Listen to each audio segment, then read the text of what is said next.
Celeb Secrets is here with Thomas Jane and Nicole Chamoun Candice Fox, who's the author of Crimson Lake and also a part of the new TV show, Troppo. Congratulations on this series being out. What was this experience like for you? Just surreal and very nerve-wracking, of course.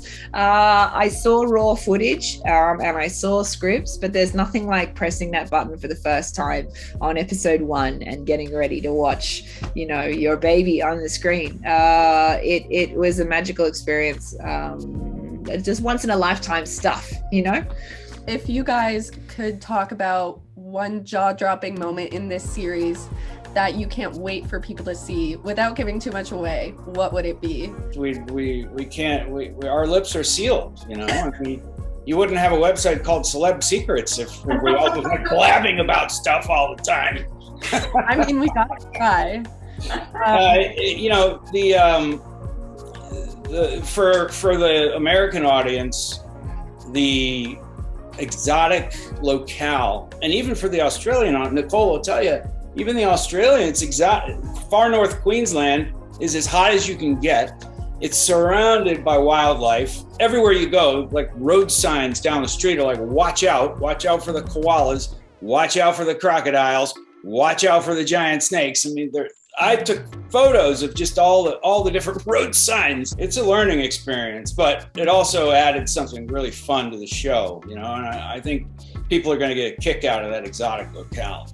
Mm-hmm. I mean, obviously, before this show, there was the books. Were you guys fans, or had you read it before booking these roles? No, I hadn't, but I'm sure glad I found them, and that Candice is an incredible writer. Her stories are so good, and I'm deep in Candice Fox world now, post Troppo, which is amazing. It's such an interesting world, and given the reaction we've had from the Australian audience, I think we've done a really good job at adapting and being truthful and staying honest, and they seem happy. The fans of Candice Lake's Crimson Lake, which is now our Troppo, they seem super excited and happy, and which is it's less stress on my shoulders. You take on the responsibility of creating these characters, which are loved by a lot of people. Yeah. And feeling that weight of responsibility is always on your mind. Am I please God, am I delivering a character that the fans of the book are going to accept and love? So to hear that from Nicole is really great. If the folks are happy in Australia, then I'm happy. You wrote this book back in 2017. Did you ever expect it to get this much recognition to the point where it gets a series? It's no, I didn't expect that. My big dream as a kid was to be a published author of one book ever, anywhere.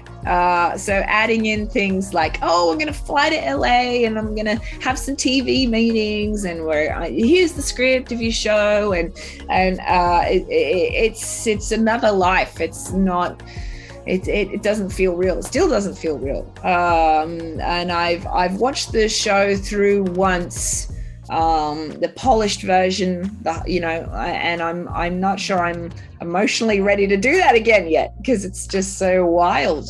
As we were saying, they have a huge fan base. I'm wondering, is this going to be similar or kind of straying away from the books just for fans to know? Could you talk more about it, Thomas?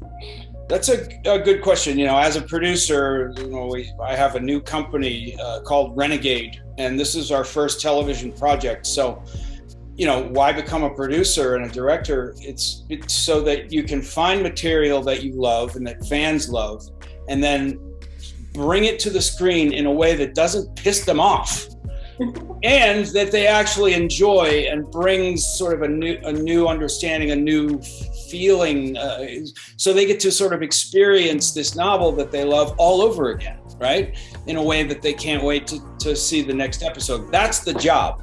And Troppo is our first television project. We picked it for a reason, because we were captivated by the story. And then you plant your flag in the ground and you say, whatever happens, and there's a lot of different decisions to make that jump from page to screen, But whatever happens, we're going to stay true to these characters. You know, we must stay true to the characters, and that gives me joy.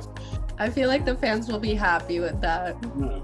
Yeah. But talking about if there is a possible season 2 of this show, what would you guys want to see for your characters in either growth or storyline? Yeah, I can't say much about the possibility of a season 2, but if they were going to do a season 2, I think that the audience deserves to know exactly what happened with Ted's storyline, because he has this terrible accusation which has ruined his life, and you can see how much pain that's caused him in season 1. And I think that they deserve to know what happened there. So in my second book, in that series, Redemption Point, all of those questions are answered, and I think I would hope that that's what we would focus on for season 2, giving you the vengeance that you want against whoever it is who's ruined his life in this way. Oh, it's hard for me to talk about that without giving away the ending, but I've never been more excited to explore a character after we finish. Like I really want to know where she goes, and I would love the opportunity to get to explore that, because we leave both these characters in a very interesting part of their journey, and I think it would be really nice to explore that. Yeah, it's good to want to jump back into a project, and it was not easy for me, halfway around the world, away from friends and family, and for months, and in an exotic, sometimes scary locale, because I'm not used to crocodiles that are wandering around just off the road over there. So, but I actually do want to go back, you know, and we're opening up the writer's room here in a matter of weeks and start adapting Candice's second book, which is called Redemption Point. Okay. So we're excited.